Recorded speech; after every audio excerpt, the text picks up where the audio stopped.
Құрметті Роза Жахан қазағымен жобасының көрермендері.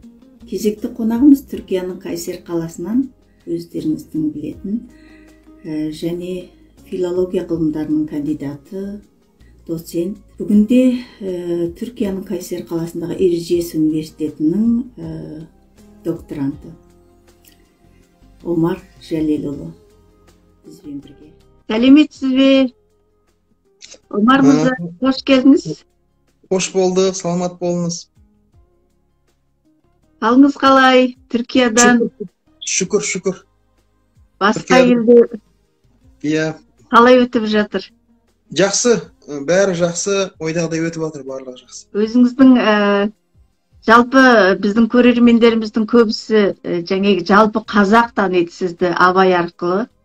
Абай танушы ретінде жалпы шәкәрімді, Абайды біздің бүгінгі буынға жеткізіп жүрген ағаларымыздың бірісіз. Әртүрлі жаңағы сіздің сұхбаттарыңызды көріп тамашалап, мен де көп әсер алам, рухани жағынан жалпысы. Сондықтан жаңағы өзгелер арқылы өзіңді танисың дейді ғой. Қалай Түркияда қаншалықты осы айтқандарыңызға дөп келіп жатқан жағдайлар бар? Бұл жақта енді Абайды тани қоймайды, шыны керек, профессорлар, оқытушылар құрамы Абайды танымайды. Өйткені ол Абайды тану ол ескерткіш ашылумен жүзеге аспайды екен. Абайды тану үшін оны кәдімгідей интерпретация беретін, түсіндіретін, талдайтын адамдар керек екен. Мен соны ұқтым. Сондықтан осы дәрістер барысында мен Абайдың философиясын айтып отырған кезде олар таң қалып, осындайды ойшыл бар ма, біз неге білмейміз, мәтіндер бар ма, кітаптар бар ма деп қызығушылық танытып жатқан жағдайы бар. Сол Алла қаласа сол мен ғылыми жұмысым сол Абай арқылы болады. Абайдың дүниетанымын сол түрік тілінде Абайды жазып шықсам ба деген ниетім бар. Содан жақында Стамбулдан Абдулахаб Қара ағамыздың аудармасын алдырдық. Сол мәтіндерді енді сол профессорларға бермекшіміз. Өйткені олар сол Абаймен таныспақ ниеті бар, қызығушылық оянып жатыр. Сондай жағдай, өйткені мен олай айтам студенттерге, сіздер тек қана тұтынушы болмаңыздар. Арқаларында ел тұр. Елдің игі жақсыларын, ойшылдарын танытып, біздің де ойшылдар бар екендігі, бізде қабырғалы ел екендігімізді біз танытуымыз керек. Сондан сендер тек қана тұтынушы болып, бір жақты, бір езу болудан сақтаныңдар. Сендер сол елдің елшісіңдер, сол елдің мүддесін, сол елдің дүниетанымын жарқыратып көрсетіп, таныта біліңіздер. Өйткені достық қарым-қатынас ол тең адамдардың арасында ғана орнайды. Егер сен өзіңді үнемі төмен санасаң, тек қана тұтынушы тұтсаң, онда достық болмайды. Онда тек қана бір тәуелділік, жалыныштылық. Сондықтан Абай айтады ғой, қай бір елдің дейді тілін меңгерсең, тілін білсең, сол елмен бірдейлік дағуасына кіресің дейді. Яғни сол елмен теңесесің дейді. Сондан біздің қазіргі кездегі мақсатымыз, жалпы мына 350 миллиондай түрік дүниесі бар. Сол түрік дүниесіне біз өзіміздің Абайымызды алып шығуымыз керек. Сонда ғана біздің президентіміз айтпақшы, Абай деген ол қазақ. Ол қазақтың бренді. Сол брендімізді танытуымыз керек. Ол үшін біз соны танытатындай білікті болуымыз керек. Соған лайықты болуымыз керек, білімді болуымыз керек. Өйткені ол наным бар дегенше жеп тауыс дегендей, ол Абай дегеннен ол проблема шешілмейді. Ол несімен Абай, ол қалай Абай, ол несімен Абай болып отыр. Неге ол қазақ халқының брендіне айналып отыр Абай. Міне осы мәселелерді біз алып шығуымыз керек. Өйткені біз мысалы Жалаладдин Руми арқылы мысалы осы Түркия елімен байланысамыз, Руми таныған сайын осы елге деген қызығушылығымыз артады. осы елге деген құрметіміз артады. Неліктен абайды тану арқылы бүкіл түрік жұртының қазаққа деген құрметі неге артпау керек? Міне осындай ойлар туындап жатыр қазір. Жалпы соңғы биылғы жыл енді Абай жылы болып, Абайдың 175 жылдығы болып, әйтеуір әр елде Абайдың дәріптеу ескерткішін орнату, әртүрлі жаңағы ұйымдастырулар болып жатыр ғой. Біздің Полшаның өзінде Абай орталығы ашылды, бірақ енді жаңағы аты ғана. Иә. Варшава орталығы Варшава, мысалы, адамдардың ең көп келетін мәдени орталық десе, енді бір жаңағы ит өлген жер дейді қазақта. Сондай бір адам баспайтын бір жаңағы қазақтың ешкімі бармайтын бір жерге апарып, Абайдың орталығын ашып қойды, мысалы. Қаншама қаражат үкіметтен бөлініп жатқан. Ал жаңағы пошталарға Абайдың суретін салып, жаңағы маркадар шығарып жатыр. Осының бәрін істеп жатыр. Енді басқа елдерде ескерткіштер орнатып жатыр, Абайдың ескерткіштерін. Жалпы біреуге басқаға танытқаннан бұрын өзіміз қаншалықты танимыз осы Абайды? Сіз Абай танушы ретінде осыған не дейсіз? Ол мынау жаңағы болып жатқан шаралар, оларда енді керек. Жарнама ғой, жарнама дейді, мысалы. Әйтеуір елең ете қалады. Абай бар екен ғой. Енді бұл Абай танудың бірінші сатысы, алғашқы сатысы. Негізінен мәдениет деген өте күрделі құбылыс. Мәдениет дегеніміз осы мәтіндердің мәдени айналымға түсуі арқылы ғана жүзеге асады екен ғой. Яғни қазақша айтқанда, мынау сол қазанда қайнамай, сол қазанда қайнап, сол елдің мысалы, кез келген елдің мысалы қазаны бар, мәдени қазаны бар. Сол қазанда қайнап, пісіп, жаңағыдай әбден жетілген кезде ғана ол айналымға түседі. Сондықтан жаңағы сіздің мәдени неге кіру деп айтып жатсыз, бірақ қазір шет елдерде мысалы ескерткіш ондай бір маңызды нәрсеге айналмай кетті. Ескерткіштің маңызы онша болмай қалды. Бұл ескі бір көзқарас. Қазіргі көзқараста кітап арқылы, оның жаңағы ұлы сөздер арқылы жеткізу өте алда қойылатын мақсаттың бірі осы болу керек сияқты. Адамдарға осы сөзі арқылы, даналығы арқылы жеткізу керек сияқты. Жалпы кітап оқу үрдісі, жаңағы адам тану үрдісі сол кітап оқу арқылы бұл елдерде көбірек танылатын сияқты. Ол енді Абай поляк тіліне аударылды ма? Иә, аударылды. Енді қазіргі кезде сол мысалы мынау поляк тіліне аударылып сол тілде Абайды түсіндіріп беретін мамандар керек. Қазір осы Абайдың қара сөздерін, Абайды жалпы дәріптеп жүрген Хенрик Янковский деген профессор бар, осы қазақ тілімен байланысы. Осы кісі жаңағы елшілік арқылы жаңағы қара сөздерін әр ай сайын белгілі уақытта аударып, осыны жариялап отырады. Иә, ол өте жақсы нәрсе. Жалпы осы кез келген тұлғаның танылуы, ол оның мәтіні арқылы жүзеге асады. Мәтінді талдау керек. Егер мысалы сіздерде, мысалы, енді бұл жерде Абайды тану, өзіміз танып алайық, жұртқа сосын танытайық деген ой айтып отырсыз. Ол да дұрыс, бір жағынан. Екінші жағынан, мынау бұл өзі қатар жүретін процесс. Мысалы, сіз поляк тілін жетік білсеңіз, сол Абайды поляктарға танытамын деп, сіз өзіңіз Абайды тани бастайсыз. Бұл қатар жүретін. Жаңа айтып отырсыз ғой өзіңіз, өзге арқылы өзіңді тану деп. Сондан бұл жердегі негізгі мәселе, мысалы, Гете институты бар, Гете дейді, немістердің. Мысалы, сол Гете институты әлемнің әртүрлі мемлекеттерінде бар. Оларға қыруар қаржы бөлінеді. Олар сол Гете институты, сол Гетенің шығармаларын насихаттайды. Соның аясында жалпы неміс мәдени орталық құрылады. Сондай үздік тәжірибелерді біз пайдалануымыз керек. Міне. Немесе жаңағы Конфуций институты дейді Қытайлардың, олар тура осындай жұмыс істейді. Ал енді сайып келгенде, әлбетте біз Абайды бірінші өзіміз тануымыз керек. Өзіміз, яғни өзіміздің қазақ елінде, қазақ жерінде.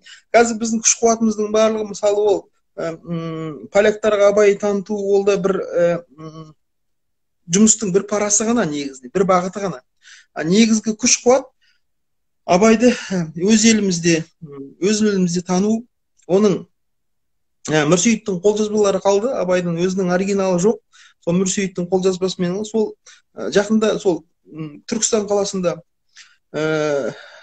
ол кітап шықты. Ол өте үлкен қуаныш. Яғни Абайдың 38-ші қара сөзі өзінің оригиналы, яғни Мүрсейіттің қолжазбасымен қатар ксилографиясы қатар беріліп шығып жатыр. Сосын мына Төрәлі Қыдыр бастаған бауырларымыз Абайдың 3 томдығын шығарды. Академиялық қайтадан қарап, тексеріп, жаңағы сол Мүрсейіттің қолжазбасымен салыстырып алып, ол да үлкен қуаныш. Абдулхаб Қара ағамыз шығарып жатыр түрік тілінде.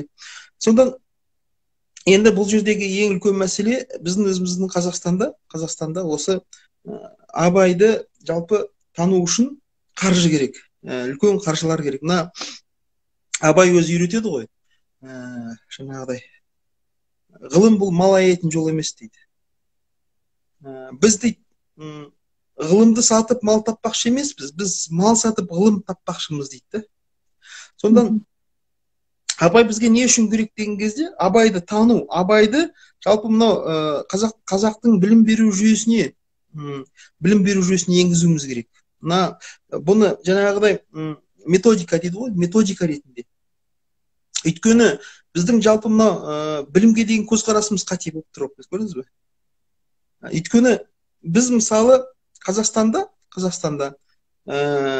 Абайды оқымағаннан кейін білімге деген көзқарасымыз біздің теріс болып тұр. Өйткені Абай айтады, қашан бір бала ғылым білімді дейді, ғылым білімді ең үлкен байлық, ең үлкен игілік деп біліп, сол ғылым білімнің өзін дәулет, яғни байлық деп білмейінше, оған ғылым табылмайды дейді. Міне осы менің жаңағы айтайын деп отырған осы болып тұр ғой. Жаңағы Абайды өзіміз жанымызбен, жаңағы тәнімізбен сезінбей жатып, жаңағы басқаларға үйретеміз, басқаларға көрсетеміз деуіміз жаңағы бір кішкене кемшілігіміз емес па деген ой келді да. Бұл, біз өзімізді кішкене есімізді, ес дейді ғой қазақта, бұрын ақыл деген сөзін алған, ес сөз пайдаланған, есімізді жоғалтып алған халықпыз. Есімізді бере алмай жатырмыз негізі. Өйткені Абай деген есімнің өзі ес жады деген мағына береді екен. Мысалы қазақтың лексикасында халықтың Абайында бұл сөз жоқ, яғни халықтың есінде бұл сөз жоқ деген тіркес бар екен. Оны марқұм Өзбек Әлі Жәнібеков кезінде жазған Социалистік Қазақстан газетіне. Сондан Алла тағала бізге осы Абайды, осы қазақ есін жейсін, жоғалтып алған есін жейсін. Өйткені біз шынымен есімізді жоғалттық. Неге? Өйткені біз Ресей империясының, одан кейін Қызыл Совет империясының отары болдық. Отарлық дегеніміз есті жоғалту деген сөз. Бізге ең үлкен проблема осы, қазір есімізді жиюіміз керек. Есті жию үшін бізге ғылым керек. Ғылым табу үшін оның ғылымның шарттары бар дейді Абай айтады. Соны орындау керек дейді. Соны 38-ші қара сөзінде айтады. Қандай да бір адамға ғылым дейді, нәсіп болса, ол ғылым іздеуші, яғни ғылым талап етуші, сол шарттарды орындау керек дейді. Егер ол шарттар орындалмаса, ғылым табылмайды. Соның ең бірінші шарты қандай дегенде, қандай да бір адамға ғылым нәсіп болса дейді, дүниенің бір қызықты нәрсесіне керек еді ғой деп іздемеу керек дейді. Іздемеске керек сөз. Ал өкінішке қарай біздің жаңағыдай мектептерде, жалпы біздің қазақ елінде басқа мемлекеттерді алмай ақ қояйық, өйткені біз білмейміз олардың жағдайларын қандай екен. Біздің мысалы қазақ қоғамында осы ғылымның бас шарты орындалмай отыр. Өйткені бізде көбінесе ғылымды жаңағы Абай ескертіп кеткен, Абай қатаң ескерткен нәрселерді табу үшін қолданады. Мысалы, 3 нәрсе бар өзі: мал, ақша, мақтан, ғиззат, құрмет дейді. Шын мәнінде қазақ баласы ол ғылым жолына не үшін түседі, мектепке не үшін барады дегенде, сол мал табу үшін, жақсы өмір сүру үшін, бір мақтанға ие болу үшін, бір қоғамда бір құрметке ие болу үшін ғылыммен айналысады. Бұл өрескел жаңағы ғылымға деген қате көзқарас, теріс көзқарас. Біз осыны түзетуіміз керек. Неге? Өйткені Абай айтып отыр: осы шартты орындамасаңыздар дейді, яғни ғылым арқылы дүниенің бір қызықты нәрсесін іздемеу керек дейді. Неге? Өйткені ғылым табылмайды дейді. Керісінше ғылымның өзін дәулет деп білу керек дейді. Яғни ғылымның өзін байлық деп білу керек дейді. Міне осы жаңағыдай концептуалды, осындай фундаменталды дүниетанымдық жаңағыдай интенция дейді ғылымда, яғни ойдың жүйесі. Сол ойдың жүйесін өзгерту керек та. Бұл ойдың жүйесі өзгермей, адамдардың тіршілігі, яғни біздің қазақ қоғамдағы тіршілік қалыпқа түспейді. Яғни нәтижелі болмайды, берекелі болмайды. Сонда біз Абайдың күрделі философиясына бойлап, оны түсіну, ол енді болашақтың үлесі, ол өте қиын мәселе да.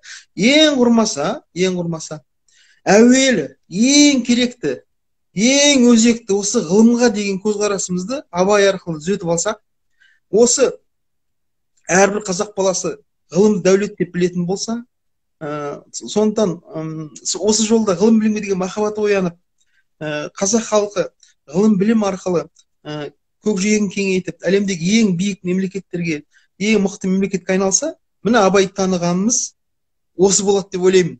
Басқасын айтпай қояйын мен. Басқа Абайдағы толып тұрған қазынаны айтпай қояйын. Ең алдымен біз осыны жөндеп алуымыз керек. Неге? Өйткені бұл әлгі үлкен теңіздер, мұхиттар таптаза бастаулардан басталады дейді ғой. Жылып аққан бұлақтардан басталады дейді. Сол бұл бұлақ, яғни біздің болашағымыздың бұлағы, болашақ қазақ мұхитының бұлағы, бұл біздің ғылымға деген көзқарасымызды біз өзгертіп алуымыз керек. Мынау Құранда да, дінде де айтады ғой: иннама амал бин ният дейді. Шынында амалдар ниетке байланысты, ниетке. Яғни біздің ғылымға деген ниетіміз дұрыс болмай тұр да. Міне бұл Абайдың тағылымы осы. Бұл енді осыған жету үшін талмай еңбектенуіміз керек. Егер қазақ баласының ғылымға деген көзқарасы өзгермесе, онда біз мемлекетіміз ешқашанда жұрт қатарлы, Абай айтқан, ел қатарлы мемлекет бола алмайды. Неге? Өйткені қазір ғылым мен білімнің заманы. Ғылым мен білім, инновация, технологияның заманы. Қазір білімнің білекті бірді жығар, білімді мыңды жығар дейді ғой. Сол заман келді қазір. Абайдың актуалдығы да осында да. Біз осыны қазақ баласына, өйткені ол адамда жан мен тәннен тұратын адамда нәпсі деген бар. Нәпсі дейді, яғни жанның, тәннің жаны сол ғой. Нәпсінің құмарлықтары да, ішсем, жесем, ұйықтасам. Сондай бір ішсем, жесем, ұйықтасам. Демек сіздің айтқан нәпсінің құмарлығы дейсіз. Осы жаңағы бір жағынан қарасаңыз, малға да байланысты сияқты. Қазіргі жаңа қоғамдағы жаңағы қаржы саласының мүмкіндіктерінің шектелуіне байланысты сияқты осы. Енді осыны шешпейінше бәрібір де рухани жағынан шешу мүмкін емес сияқты. Жоқ, бұндай мәселе. Мал, мақтан, құрмет, ғиззат ол адамға керек ол. Оны біз жоққа шығара алмаймыз. Егер оны біз жоққа шығарсақ, онда біз 200-ді болғанымыз. Өйткені Абай айтып отыр ғой: сұлу аттың көркі жал, адамзаттың көркі мал дейді. Сөз бе? Ол біздің көркіміз. Жаңа мал, ақша, тауар, ол көрк. Бірақ сол малды табудың жолы қандай дегенде, Абай айтады: егер кімдегі малды іздейтін болса дейді, малдың соңына түсіп дейді. Тапса да таппаса да адамшылығынан айырылады дейді. Ал егер мал сені өздеп тапса дейді, адамшылығынан айырылмайсың дейді. Қайта сенің адамшылығыңа ол көрік болады дейді. Түсініп отырсыз ба? Ғылым, егер сіз ғылым тапсаңыз, мал сізге өзгереді. Бұл жерде қате түсінбеу керек. Жаңағыдай малдан бас тартып отырмыз деп. Жоқ, мал адамзаттың көркі, ол нақты, ол бекітілген. Бірақ сол адамшылығымызды жоғалтпай мал табудың жолы, абай айтады, ол ғылымға деген махаббат дейді. Егер сен ғылымға ие болып, ғылымды сүйсең дейді, ғылымда елжіреп сенің қолыңа тезірек түседі дейді. Сол кезде дейді, сен ғылым иесіне айналған кезде мал, мақтан, ғиззат, құрмет сені өзі іздеп табады дейді. Яғни абай не туралы айтып отыр? Абай кәсібилік, профессионализм туралы әңгіме қозғап отыр. Міне мәселе қайда жатыр? Сіз мені түсініп отырсыз ба, Роза? Түсіндім. Жалпы жаңағы абай деп сіз айттыңыз ғой, абай деп енді абайлаңдар деген сондай бір соған байланысты ақылыма келіп отыр. Мына Полшаның көсемі бар ғой, кім деген? Адольф Янушкович деген. Сол кісі Сибирге 1800 жылдардың соңында осы Сибирге айдалады ғой. Сол айдалып барып неге барады? Жаңағы отаршылдық құру әртүрлі айлаларын, жаңағы империяның әртүрлі айлаларының ішінде осы кісі бір топтың хатшысы болады екен. Сөйтіп қазақ даласына барады, қазақ даласына барып осы жаңағы Құнанбайдың жаңағы билер бар, Мәуке би, тағы біраз билердің, Барақ сұлтан сияқты үлкен қазақтың сұлтан билерінің ортасында болады екен. Сол кезде осы кісі күнделігі жазады екен, осы қазақтар туралы. Жалпы күнделігі хат жазғанда өзінің осы Польшадағы ағайындарына, семьясына хат жазған кезде осы күнделікті кейіннен кітап қылып басқан екен. Осы кітап өте құнды нәрселер, осы қазақтардың сол кездегі өмір туралы өте құнды нәрселер жазылған. Осы көсем кісі жаңағы қазақты өте қатты бағалаған соншалықты әдет ғұрпына, меймандостығына, тіліне, салт дәстүріне деген өте берік халық екенін, осы елге жаңағы аяусыз отарлық саясаттың аяусыз жүріліп жатқанына іші кейіп жүретіндігін айтып, бәрібір осы ел соңында бір тесіп шығады, осы жолды бір ашып шығады деп айтқан екен осы көсем кісі. Енді сол кездегі Құнанбай туралы да ерекше қылып айтып кеткен екен, абайдың әкесі туралы. Міне сол арқылы мен қарап отырсам, абайдың әжесінің өзі қандай жаңағы зерек адам болғандығы, сондай абайлаңдар деген бір немен қойған ба деп сөйтіп ойлап қалдым, жаңа сіздің айтып отқан әңгімеңізге қарап. Бұл өте дұрыс ойлап отырсыз. Жалпы абай деген сөз, біз абай деген есімнің тереңіне әлі бойлай алмай жатырмыз да. Оны мына ғылымда феноменология дейді. Феноменология деген сол есімнің өзінің ішкі сырына бойлау, сол сөздің сырын ұғу. Сонда бұл сөз ол тағдырлы есім. Яғни абай деген сөз ол адамның есі, жады. Есі, жады бар адам ғана абайлап жүреді. Сондан абайым, атқа тоқым жабайын деп ол жайдан жай қоя салмаған, біз ойлағандай. Бұл тағдырлы есім, яғни бұл болашақта бүкіл қазақ халқының абайы болсын, яғни есі болсын, жады болсын деп қойған ғой. Сол кездегі жаңағы отарлау саясатының үлкен недерінен туындаған бір атқа маған қазір сіздің әңгімеңізден кейін осы абай деп неге қойған деп жаңағы ойланбаппын да. Сізді әңгімелегеннен кейін бар осы ақылыма келіп жатыр, осыдан қойылған ба деп. Сондықтан қазіргі кездегі мынау отаршылдықтан шығудың жолы тек қана абай арқылы жүзеге асады. Өйткені ол біз де юре дейді, яғни ғылымда де юре деген бар, заң жүзінде тәуелсіздік алдық. Бірақ енді де факто тәуелсіздік алу үшін біздің санамыз тәуелсіз болу керек. Яғни біздің отаршылдық біздің санамызға кемшіндік процесін, кемшіндік дейді ғой, өз-өзін кем санау, қор санау комплексін енгізді. Содан арылуымыз үшін біз осы абай арқылы ғана шығамыз. Яғни біз абай арқылы ғана отарсызданамыз. Ал отарсызданбаған халық ол мемлекет құра алмайды.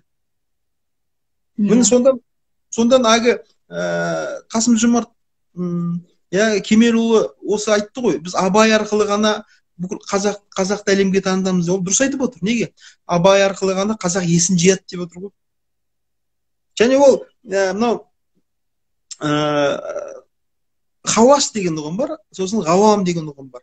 Хауас, ғауам деген ұғым бар. Осы біздің мәдениетімізде, діни мәдениетімізде, исламда ол хауас дегеніміз таңдаулылар.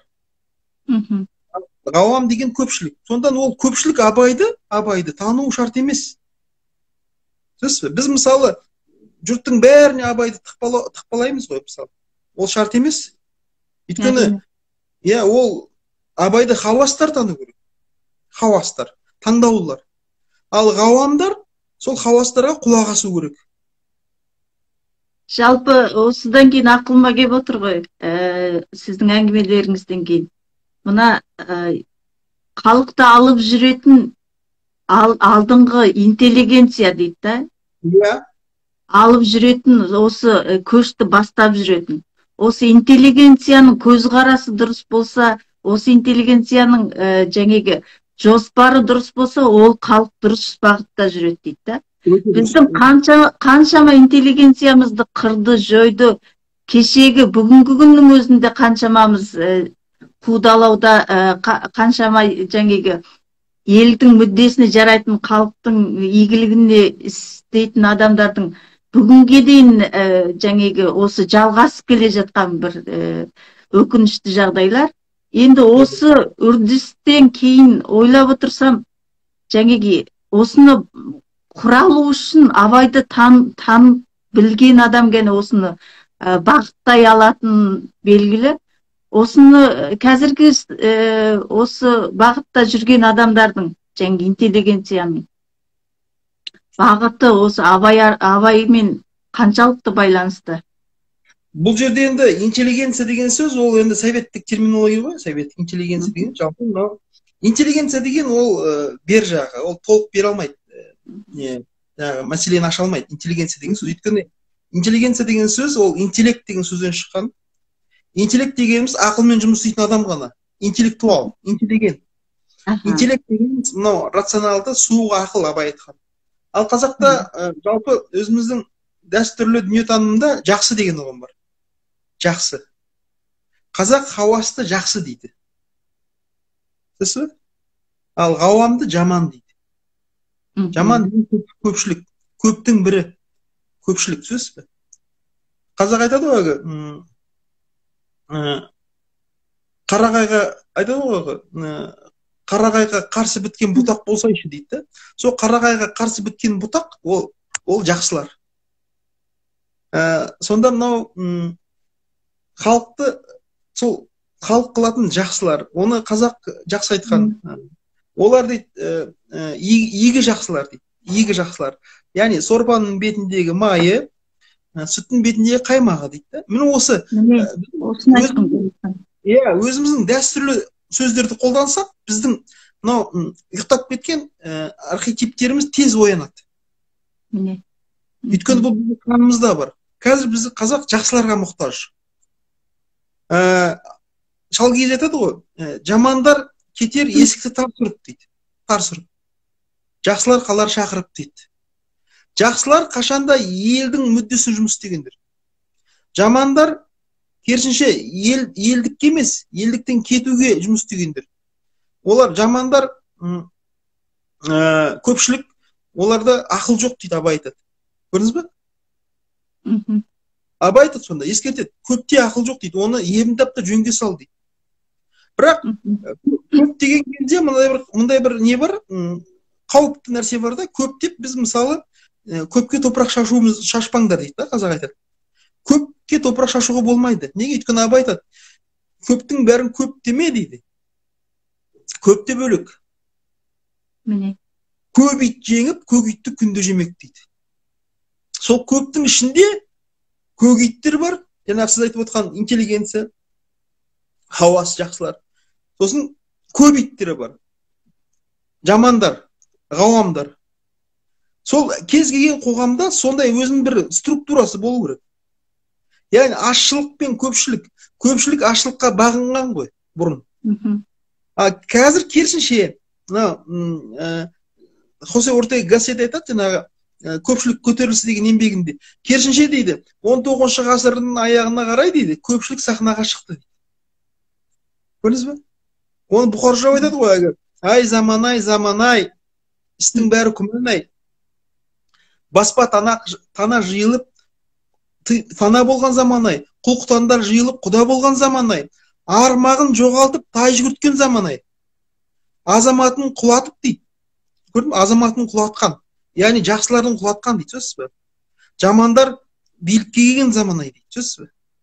Яғни бұл Еуропадағы және Қазақстандағы осы процестер жүрген. Сонда енді Конфуций айтады, мемлекет мықты болу үшін қалай бұл не болу керек дегенде, ол айтады, егер дейді, жамандар дейді, сахнаның төріне шығып, жақсыларды табанға салатын болса, ол мемлекет құриды дейді. Керісінше, жақсыларды төбесіне көтеріп, жамандар төменде болса, мемлекетте береке орнайды дейді. Дәл қазір бізге осы Абай ілімі бұл жақсыларды дайындайтын ілім. Бұл элиталық ілім да. Бұның жұрттың бәріне Абайды тықпалаудың қажеті жоқ. Егер біз Абайды солай тықпалайтын болсақ, Абайды идеологияға айналдыратын болсақ, онда біз Абайды құнсыздандырамыз, Абайдың қадірін кетіреміз. Айта беріңіз. Осыған байланысты мына сіз алдында айтып кеттік қой, өзгелер арқылы өзің танисың деп.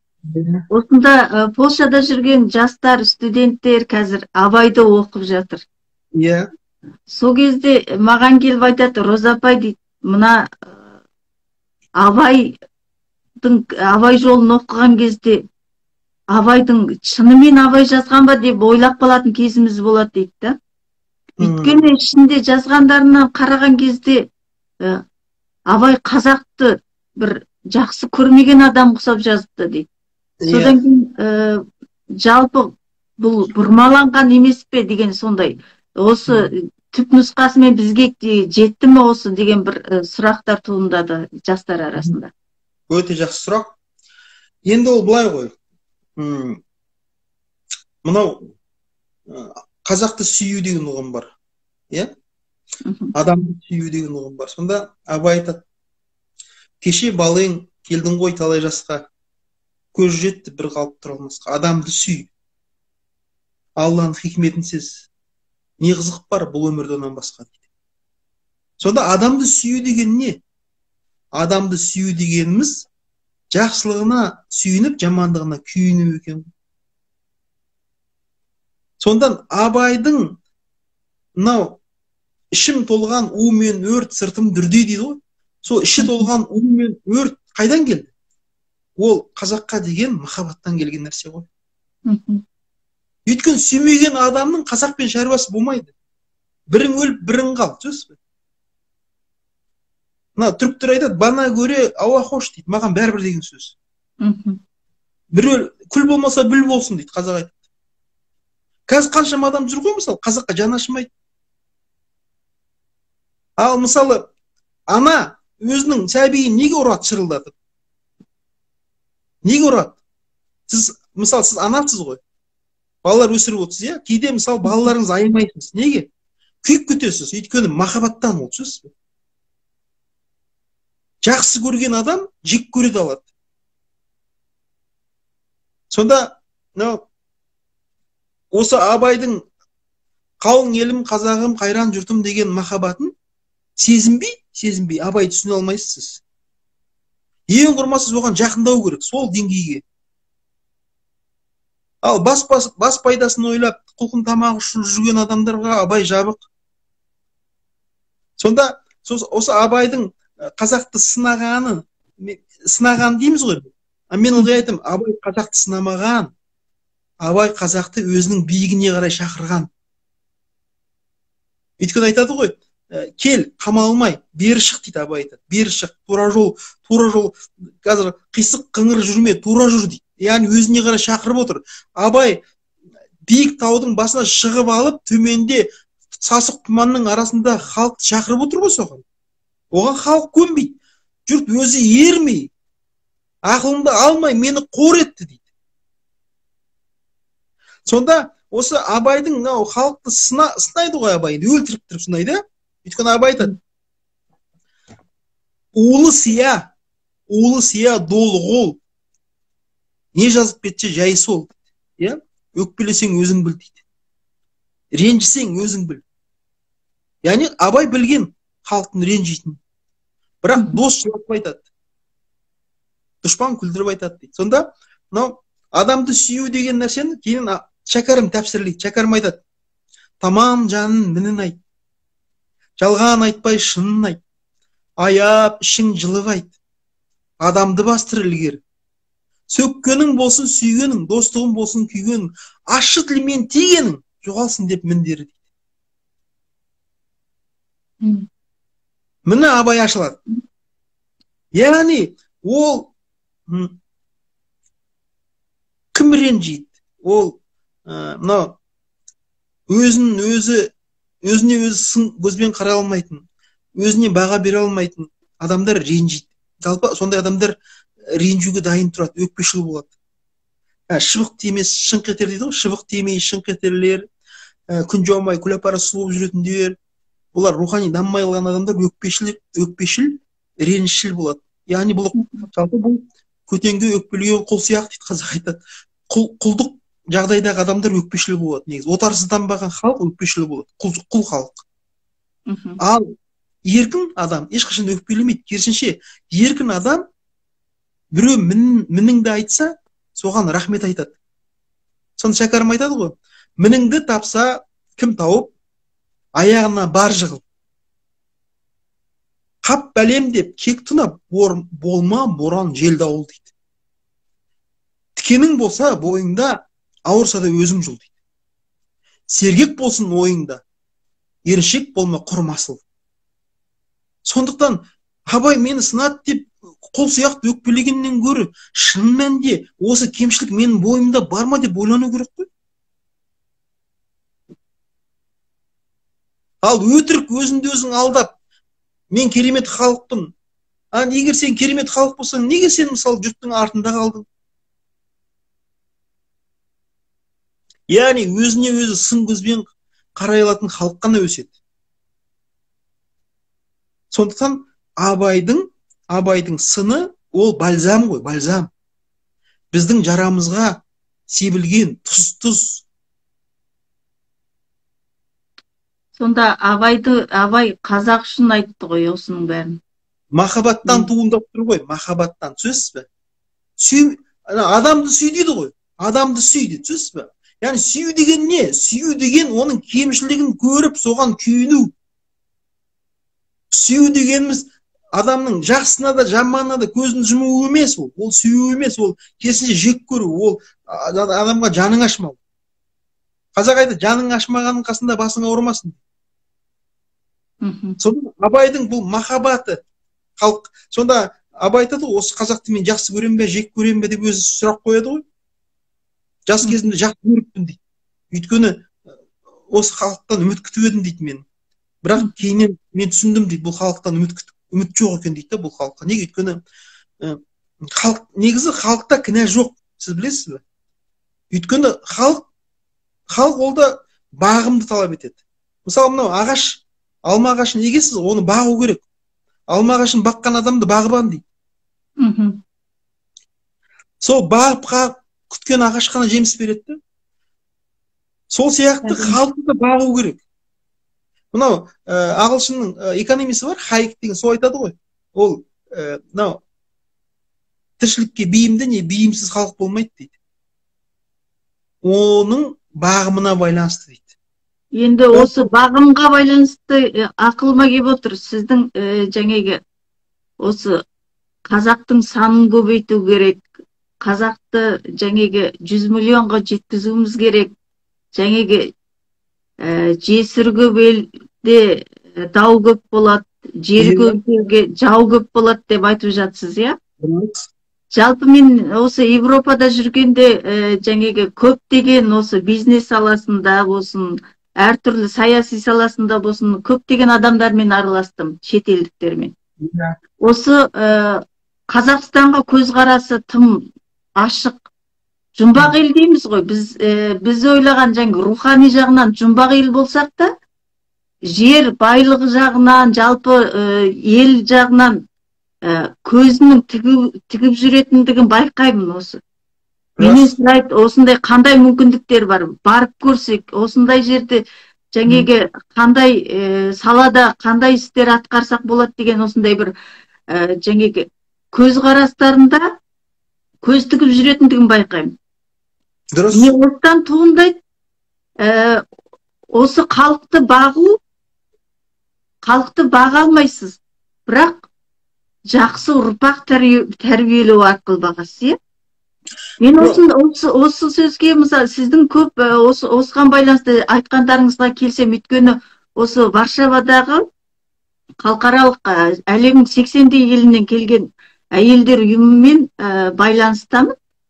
Осыда көптеген елдің әйелдері, жаңағы әйелдермен араласқан кезде олардың бала тәрбиесі, жалпы жаңағы ұрпақ әкелудегі мақсаттары, ұрпақты тәрбиелеудегі алдындағы стратегиялары өте жаңағы бізден өте алыстан, бізге қарағанда әлдеқайда осы жағынан алда келе жатқан, өте біз кейінге қалып қалғанымызды байқадым. Жаңағы сіздің айтып отқан жаңағы 5 жасқа келгенше жаңағы патша қылу. Міне осыны жаңағы мен Австрияда өмір сүріп жатқан кезде 4,5 жасына дейін балабақшаға жаңағы жібермеу қақысы бар екен баланы. 4,5 жасына дейін баланы балабақшаға жібермеу. Ана бағатын құқығы бар екен оның. Өте дұрыс.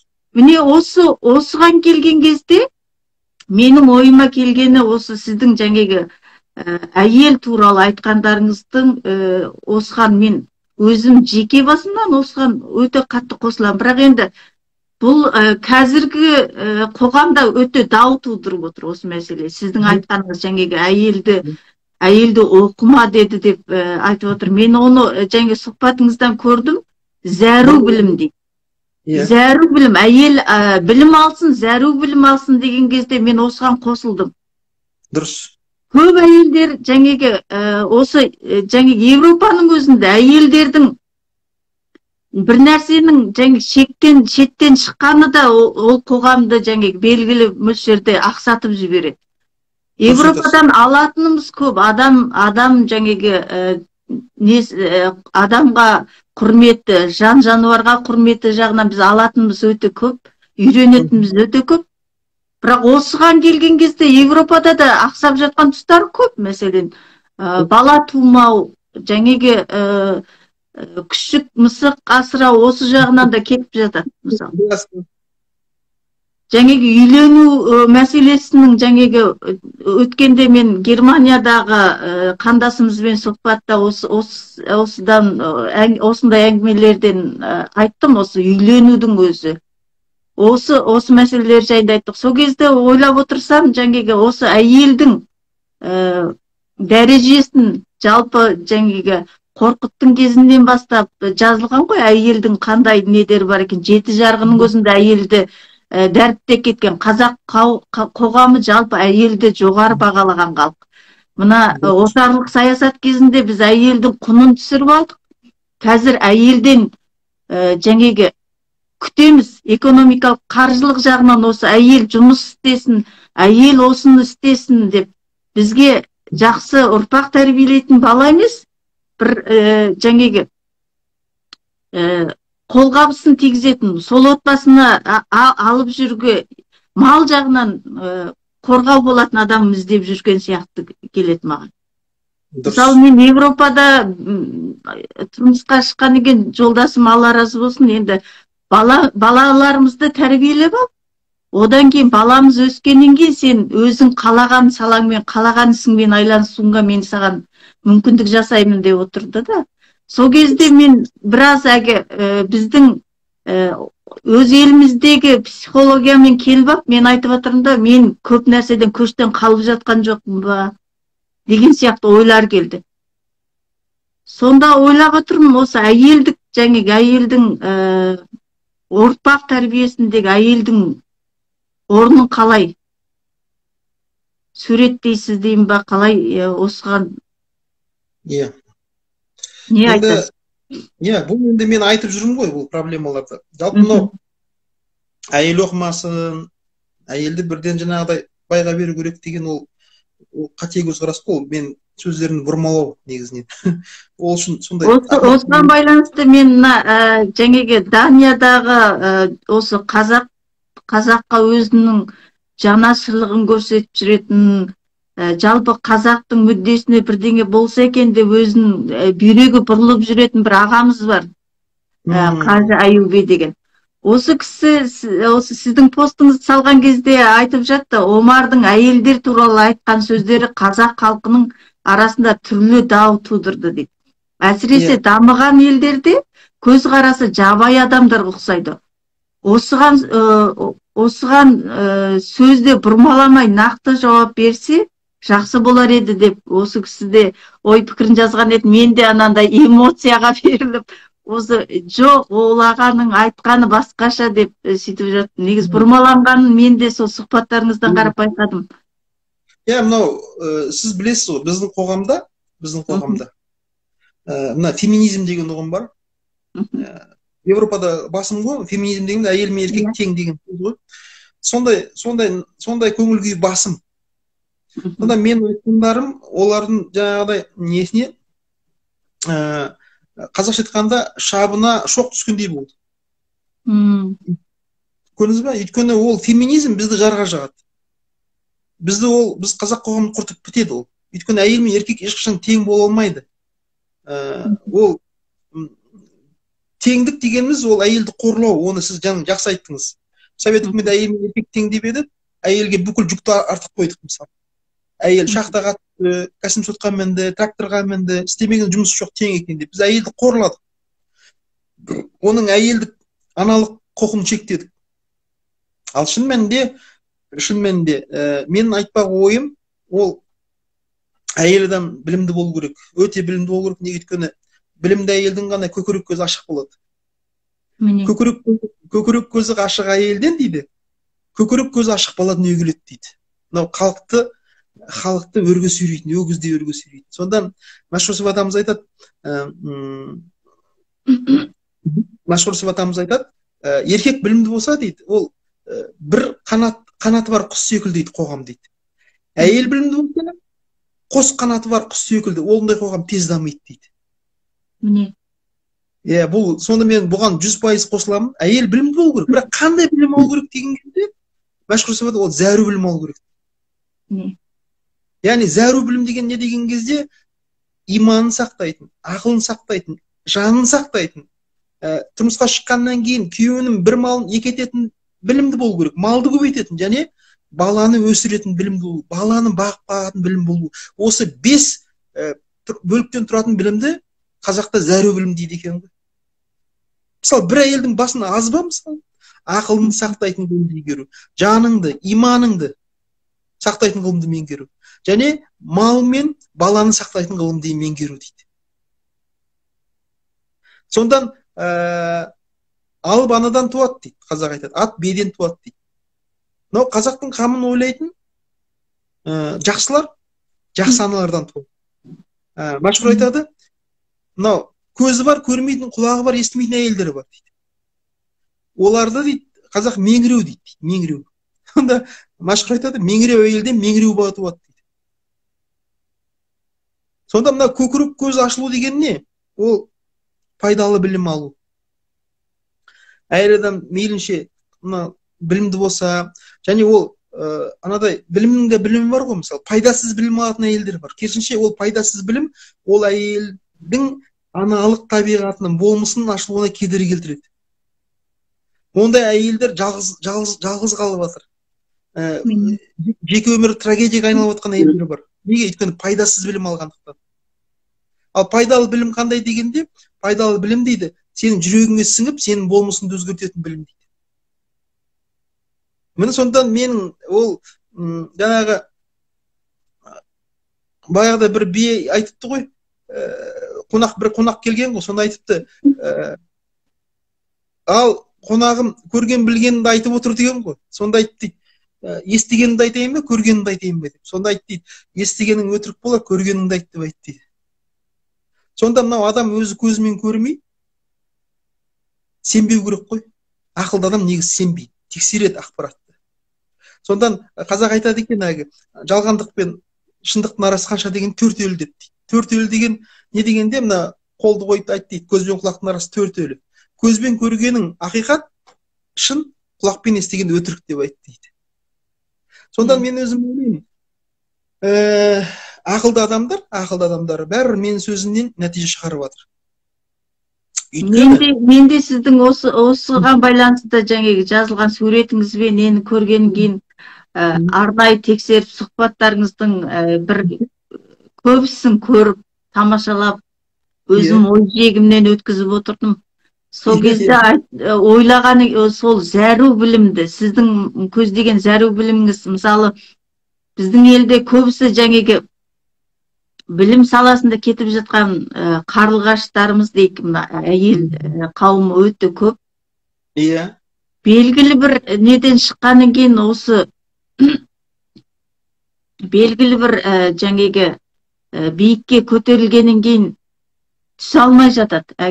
Алғаш осы Австрияға келген кезде, жоқ, Польшаға келген кезде бір көп елдер аралаған бір әйел кісімен таныстым да, осы өзі үлкен оқыған кісі, Аргентинада туған кісі екен. Сол әдемілеп тұрып дастархан жайып қарсы алды да мені. Соны мен айтам, қай уақытында сіз осының бәрін үлгеріп істеп жатсыз? Енді қаншама жаңағы топтарға барып өзінің недерін оқиды, лекциясын оқиды. Сол кезде айтам, қай уақытында осының бәрін үлгеріп жатсыз десем айтады, әйел дейді, қандай профессор болсаң да дейді, әйел қандай профессор болса да, бала ананы күтеді дейді. Дұрыс. Күйеу үйінде дастарханды күтеді. Сондықтан бірінші осы менің бірінші мәселем дейді да. Өте дұрыс. Осыны ашып алған еген басқасы өз орнымен келеді дейді.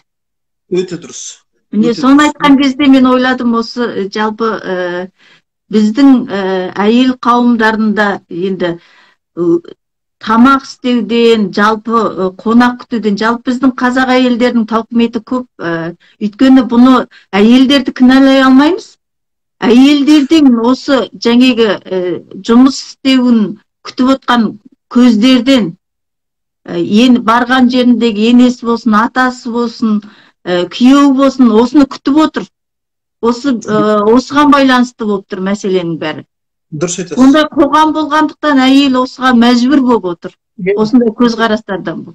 Иә, сіз дұрыс айтасыз. Мынау өзі кез келген қоғамда әйел мен еркектің қызметі, функциялар бөлінген болу керек та. Өзі қазақта әуелден, ежелден қазақ айтатын жаңағыдай, мал таппайтын еркек болмайды. Бала таппайтын қатын болмайды, тұрарын айт деп. Яғни еркектің негізгі міндеті мал табу, әйелдің негізгі міндеті бала табу екен, шегелеп тұрып айтып кеткен. Болды. Біз осыдан темір қазықтан біз айырылмауымыз керек. Егер бұл осыдан айырылсақ, онда қоғам өспей қалады. Өйткені профессор әйел табылады, доктор әйел табылады, ол проблема емес. Бірақ бала табатын, және бала тапқанда ақылды, зерек, парасатты, данышпан бала туатын әйел табылмайды. Сондан мен бір хабарда айтқам, мынау әйелге біз жұмыс істе деп жатырмыз, жұмыс істе дейміз да әйелге, ол еркек сияқты қарап оған. Шын мәнінде дүниеге сапалы ұрпақ әкеліп, оны бағып, қағып өсіру жұмыс емес пе? Міне. Ол жұмыстың төресі. Сөз, ол жұмыстың төресі ол. Сонда қазіргі кездегі біз қазақ өссін десек, біз әйелдің жағдайын жасауымыз керек. Әйелдің жағдайы әйелдің жағдайы жасалмай тұрған қоғамға сіздің сөзіңіз тым анандай ауыр келіп отқан сияқты. Иә, неге? Өйткені былай ғой. Әлгі Жұмекен Нәжмеденов айтады да, тым аша айтсам дейді, тым аша айтсам кейіме сінбей кет, тым тәтті айтсам елеме түсінбей кет. Тәтті сөзден адам ауырады, тәтті жеген сәбидің тісіндей болып дейді. Міне. Сондықтан ол қоғам ешқашанда жазылмайды. Тәтті айта берсеңіз, мысалы, жазылмайды. Жараны дұз басады жараға. Күйдіріп, құрым күйіз басады, сонда жазылады да жара. Сол сияқты ол Абайдың кезінде жұрт, мысалы, сабады ғой. Неге? Өйткені ол Абай ащы айтты. Өйткені Шәкәрім айтады ғой. Жаным жаралы дейді. Сондықтан сол себептен сөзім у дейді. Ащы деп алмай қоймаңыз, аңсағанда керек су. Алды ғой, алдап өңкей қу дейді. Қулар бар, қазақты алдап жүрген. Әйел жұмыс істемес, әйел деген тұрмысқа шығу міндетті емес. Анау бала табатын әйелдер таба берсін, сен ақылдысың, генийсің, сен профессор болу, доктор болу деп, қулар әйелдерді алдап, қақпанына түсіріп, ол әйел түбінде бақытсыз болып қалып жатыр қазір. Тұрмысқа шыға алмай, жалғыздылықтың тауқыметін тартып. Сөз бе? Енді осыған байланысты мен мына Ақселеу ағамыздың, мына Шерхан Мұртаза ағамызбен бір сұхбатын тыңдаған едім. Сонда Ақселеу ағамыз айтады, мына батыс дейді, туып алғаннан кейін, өсіп алғаннан кейін философияның теориясын зерттеп, соған қарай өмір сүреді дейді да. Ал біздің халық дейді, философиямен бірге туып, сонымен бірге өмір сүрген халық дейді. Дұрыс айтады. Ал міне осыған байланысты ойыма келіп отырған мына Абай жолында айтады ғой, жаңағы Абай оқудан келген кезде Абайдың анасы жүгіріп бірінші бала енді анасына келеді ғой Абай. Жеткен кезде бірінші әжеңе барып амандас деп жібереді. Әжесі Құнанбай әкеңе барып амандас деп жібереді да. Бәрекелді. Міне осы біздегі салттағы философия осында жатқан сияқты. Біз үлкендермен көпірімізді үзіп алған халық сияқты. Мына бала жас пен ананың байланысы, ана мен әженің байланысы, осылардағы жаңағы құнды байланыстардан біраз үзіліп қалған сияқтымыз деп ойлап қалдым. Мына жерде жаңағы ананың әжеге жіберуі, әженің тәрбиесінің үстем екендігі. Абайдың Абай болуына әженің үлесі қанша болса, ол анасы соған бағыт беріп отқанда әжеңе деп. Әжесі де әкесін бағыт қылып отырған. Міне осы бір әдемі бағыт бар да сол жерде. Осының өзі бір үлкен философия сияқты келді маған. Міне осы бағытты жаңағы үзіп алдық. Қазіргі қоғамда ене мен келіннің байланысындағы үлкен кемшіліктер, кедергілер, проблемалардың бәрі осы салт дәстүрдегі осы проблемаларды үзіп алған сияқтымыз. Мен жаңағы сізге айттым ғой, бұл Абай айтады ғой, бірінші қара сөзінде дейді. Жақсы өткіздік па, жаман өткіздік па, біраз жасқа келдік, айтыстық, тартыстық, әурешілікті көре көре осы күн келдік, енді қалған өмірімізді қайтып өткіземіз. Ел бағайын ба дейді. Жоқ, елге бағым жоқ дейді. Бұны бір албыртқан бір жас болмаса, не бір бағусыз дертке сұрайын деген адам болмаса, Құдай сақтасын, бұл елге бағым жоқ деп, елден бас тартады, Енді шында қазіргі кезде сіз айтып отқан проблемалар, бұл салдарлары ғана. Салдарлары ғана. Негіз себебі бар бұның. Бұның себебі деген кезде біздің қазіргі кездегі сол елді, тағы айтылып айтамын, жақсы не жаман ел болмайды, ол бағуына байланысты. Сондан жаңағы ана мен бала проблемасы, келін мен ене проблемасы, баланың сапасы, дін, тәрбие, барлығы осы мемлекеттік ұлттық идеологияға байланысты. Яғни, халықты дұрыс бағу керек. Егер сонда Конфуций айтады ғой, мемлекет басшысы қандай болу керек дегенде айтады, мемлекет басшысы өзі түзу болу керек дейді. Сол мемлекет басшысы өзі түзу болса дейді, астында қисық халықты сол түзуге қарап түзетуге болады дейді. Егер мемлекет басшысы дейді өзі қисық болса, астында қисық халықты қалай түзетесің дейді. Сондан қазіргі кездегі мынау Абайды оқу деген не үшін керек деген кезде, Абайды оқып есін жинаған, халыққа жан ашитын, қалың елім қазағым қайран жұртым деген деңгейге көтерілген адам елді бағу керек қой. Міне сол кезде ел өседі. Мынау күтусіз күнсіз гүл өспес, күтусіз ұл өспес дейді ғой. Сол тұтастай елге сәулесін түсіріп тұрған ол ақыл, яғни идеология ақылды болу керек.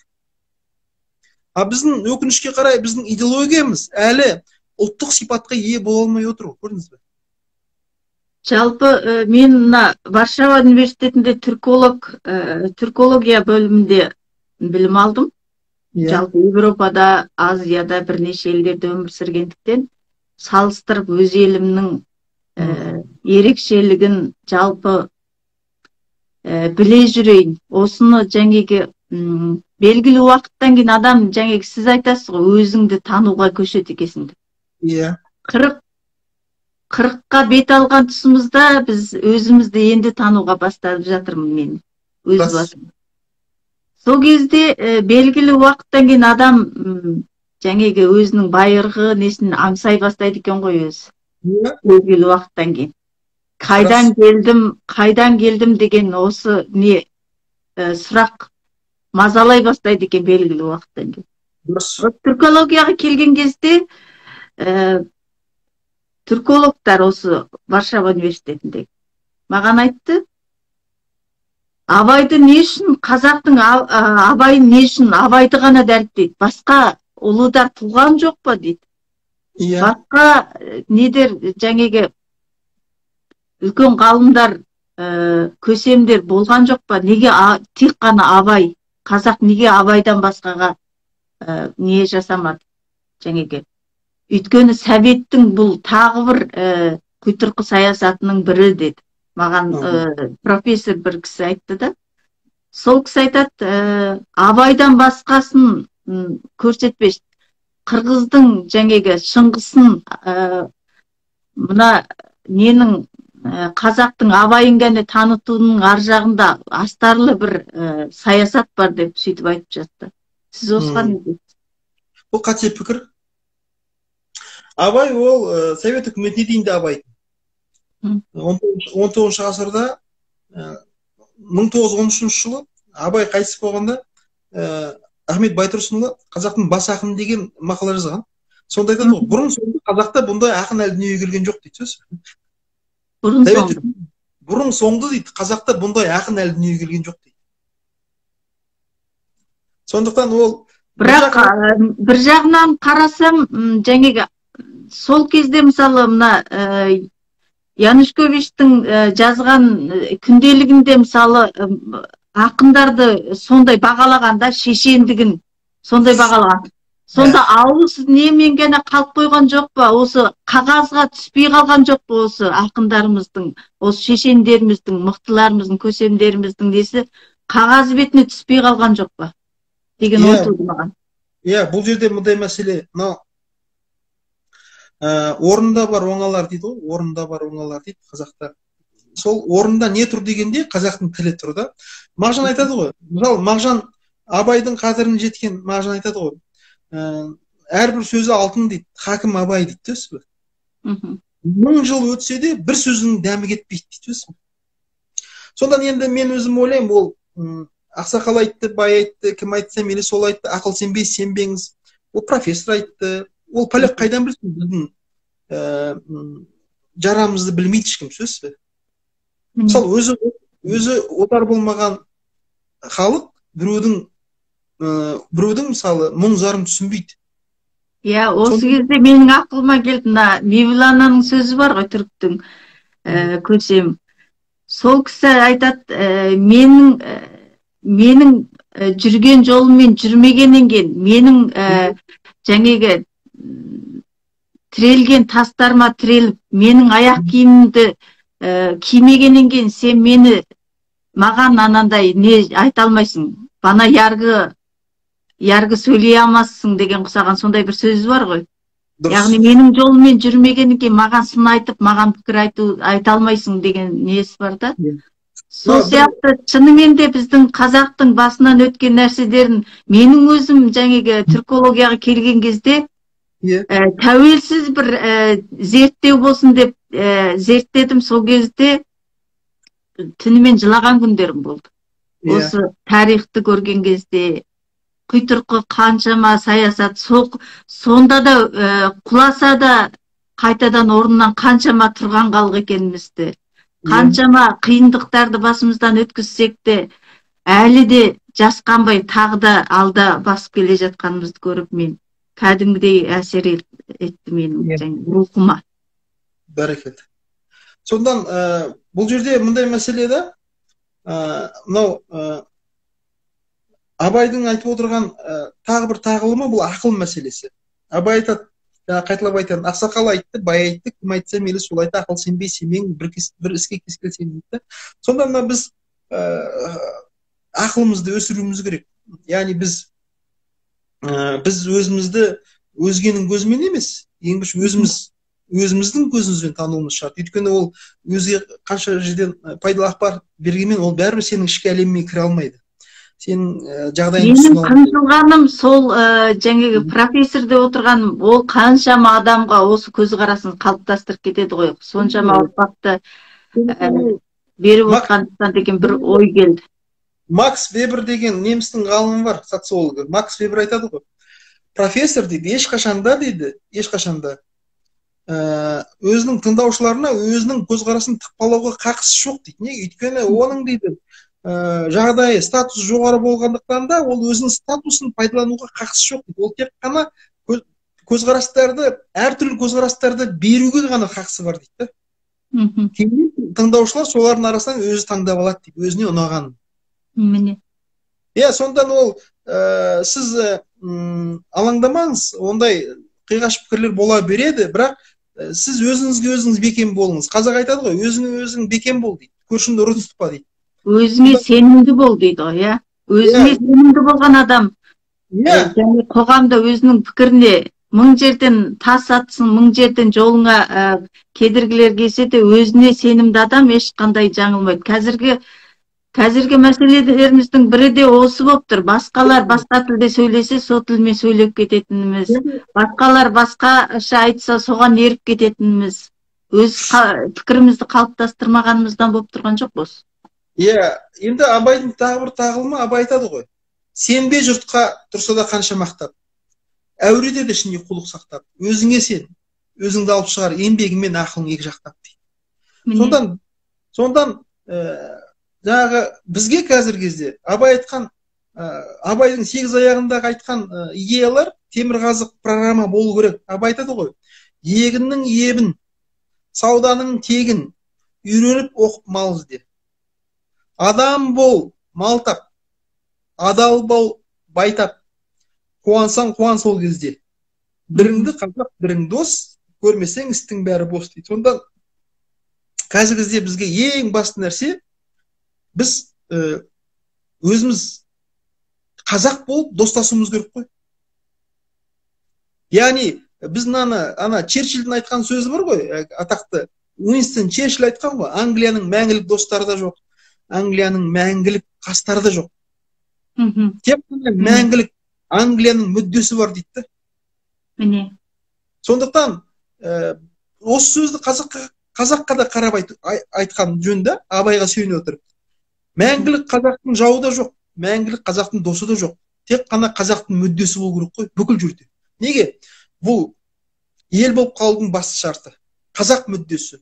Қазақ мүддесі ол қалай жүзеге асады дегенде, Абай айтып отыр, біріңді қазақ, бірің дос, көрмесең істің бәрі бос дейді. Сондықтан осы жер бетіне тардай шашылған қазақ, біреу Польшада, біреу Түркияда жүр, біреу Малайзияда, біреу Қытайда жүр. Сол мәдениеттерге сіңіп кетпеу керек. Керісінше сол мәдениеттердің жақсысын үйреніп, өз елінің қазанына әкеп салу керек қой. Мына жаңағы үйренді жирен деген сөз бар ғой. Иә, Үйренді жирен дегенді мен соны қатты қолданамын. Үйрену керек та басқа елдерден үйрену керек. Жирен деген не? Ол жек көріп деген емес. Яғни өзіңнің неңге жаңағы өз мүддеңе жарат деген сөз ғой енді. Басқадан үйренген.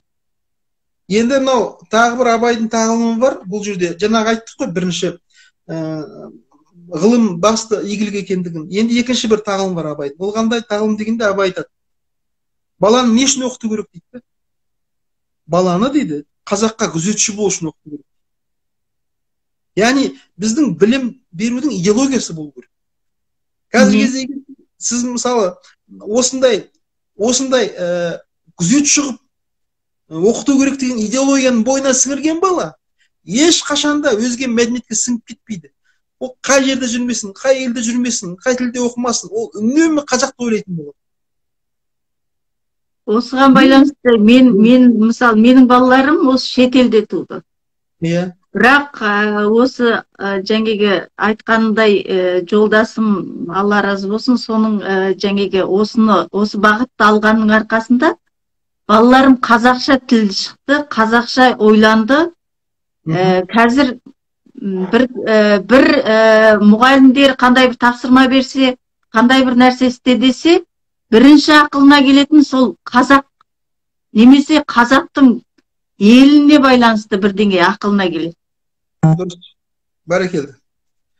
Жақсы, өте жақсы. Енді менің жаңағы бүгін Варшавада қазір таңғы уақыт. Иә. Осы тостағанға ішіп отырмын кофемді. Осы кісінің суреті тұр ғой мына.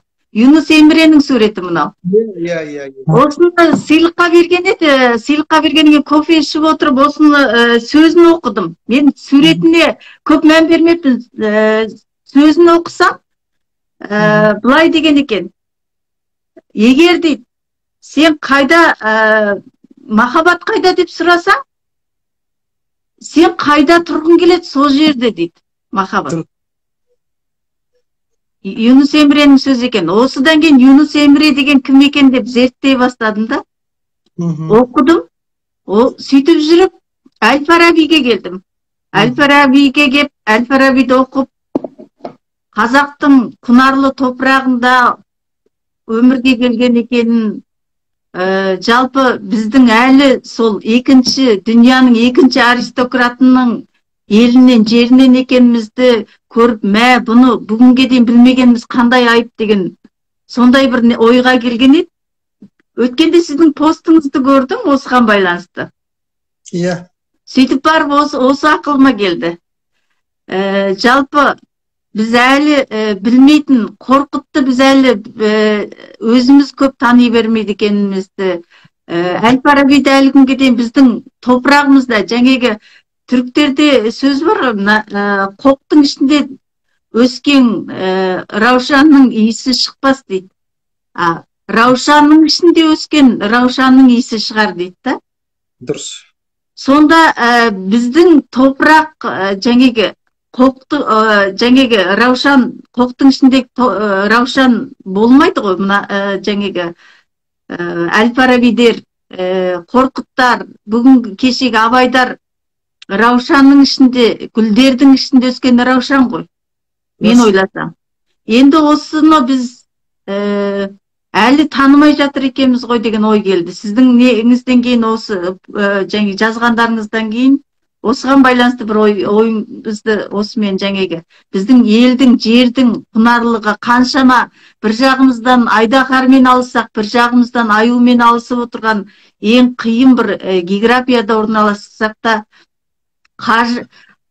жігерімізді қажытса да, сағымызды сындырса да, әлі тұрып жүргенімізді, әлі егемендікті бүгінге дейін ала алғанымызда осы жаңа гүлдердің арқасы деймін да. Дұрыс. Иә, біздің топырақ өте киелі, өте мәдениеті де мықты, хандық жүйеміз, данышпандарымыз, тіпті мысалы мынау бүкіл түркі жұртының пірі дейді ғой әлгі Қожа Ахмет Яссауи бабамыз, мысалы біздің елімізде әлемдегі екінші ұстаз Әл-Фараби бабамыз. Енді бұны айта берсе әңгіме көп, бірақ бұл жерде мындай бір мәселе. Мынау осы біздің адамдарымыз, осы шын мәнінде дұрыс айтасыз, осы тектілік деген бар. Тектілік деген не? Тектілік дегеніміз өзіңнің шығу тегіңді білу ғой. Ат айтып тұр ғой. Өзінің тегін білген адам ғана текті болады. Тексіз деп кімді айтады? Өзінің шығу тегін білмейтін адам тексіз дейді. Сондан осы отаршылдықтың ең үлкен зардабы Мұхтар Мағауин айтады ғой. Тексіздіктің жеге құрты дейді, біздің ішімізге түсіп кеткен дейді. Өйткені текті жұртты отарлау мүмкін емес. Сондан бір елді отарлау үшін оны бірінші тексіз тобырға айналдырады. Жақсыларын қырады, жояды, халықтың басына айналдырады. Бұхар жау айтады ғой, өлтірмей алар жаныңды, бауыздамай ішер қаныңды дейді. Осындай процесс бар, ауыр процесс. Бұны бірақ әлі біз зерделеген жоқпыз. Қалай отаршылық кезінде біздің жанымызды алып қойды өлтірмей? Қалай біздің қанымызды шығып қойды? Қалай істе? Сондықтан осы мәселелерді зерделейтін уақыт келді қазір. Қазір осыған біз жұмыс істеуіміз керек. Сонда мына менің артымда Абай болғаннан кейін, оның артында бүкіл Піри Түркістан дейді. Түркістанның бүкіл пірі осы бүкіл түрік жұртының ұстазы Яссауидің жерінен келгеннен кейін ата жұрт дейді. Түріктердің өздері құрмет көрсетеді, ата жұрттан келген. Сен сол ата жұрттан келгеніңе лайықты болуың керек қой. Сен атың ғана емес, затыңмен лайық болуың керек. Яғни сен сол жердің топырағын бойына сіңіріп, Абайды, ал Абай деген кім? Абай деген Яссауидің заң жалғасы. Шәкәртінде осының бәрін меңгеріп, ешкімге бүге жүктемей, өйткені шын мәнінде біз ешкімнің алдында иіліп төменшіктейтіндей жағдайда емеспіз. Өйткені біздің мәдениетіміз өте үздік. Бірақ бұл жерде жаңағы айтып отырған құр бар деп айтуымен ол шешілмейді. Сен соны көрсете білуің керек. Жаныңа бірінші сіңіріп алуың керек сияқты. Содан кейін барып көрсете білу. Қазақ айтады, өз жармағанның сартын ішпе дейді. Сен бірінші өзің жаруың керек болсын. Өзің жаруың керек. Міне сіздің сенің бойынан өзінен өзі шығып тұрады. Ол жұрт сенің өзі-ақ айдынып тұрады, жаңағы сенің өзі-ақ сескеніп тұрады. Неге? Өйткені сенің бойынан Абай, Шәкәрім, Мәшһүр, Ахмет Яссауи, Әл-Фараби көрініп тұру керек. Міне осылардың бәрін біз әлі мен өз басым мысалы шетелде тудым, шетелде көп болдым. Осыны кейіннен түсіндім, кейіннен ұқтым осындай бір құнарлы топырақтан келгенімізді. Енді екінші жағынан жаңағы біздің тәуелсіз алғашқы түрік халықтарының ішінде тәуелсіздік алған алғашқы ел екенімізді біз ғана емес, жалпы түрік елінің өзі көбісі білмейтінін байқадым. Алаштың алғашқы несін құрғанын, егемендікті құрған, осыған ат салысқан, жәнгегі ата жұртты аман сақтау үшінгі құрбандықтарын көрген кезде менде осыны да білу менің рухымды оятты. Бәрекелді. Енді екінші жағынан жалпысы қараған кезде мына біз алашты да әлі дәріптемей, әлі жетесіне жетіп дәріптей алмай жатқанымызды байқадым, осыны көру арқылы, түсіну арқылы. Енді осындай бір әдемі сұхбат болды сізбен бірге. Рахмет. Жалпы айтар көп, ойлам көп. Сізбен Берлинде де кезігіп біраз әңгімелескен едік. Айта берсек, ой түбінде қаншама жатқан әңгімелер бар, бірақ бүгін Абайды аша алдық деп ойлаймын. Жалпы бүгінгі тақырыпта жалпы қазақтың мүддесіне жарайтын бір орамды ой, талғамды пікірлер туған шығар деп ойлаймын біздің көрермендерімізге. Сіздің алтын уақытыңызды бөліп, біздің жалпы әлемнің әр жерінде жүрген қазақтармен сырласатын, олардың өмірлік тәжірибелерін бөлісетін осы біздің жобамызға қатысқаныңызға үлкен алғысымды білдіремін. Рахмет, сізге де Алла разы болсын. Ал аман болыңыз. Сізге сәттілік тілеймін. Жақсы, сізге де сәттілік тілеймін. Сау болыңыз. Иә.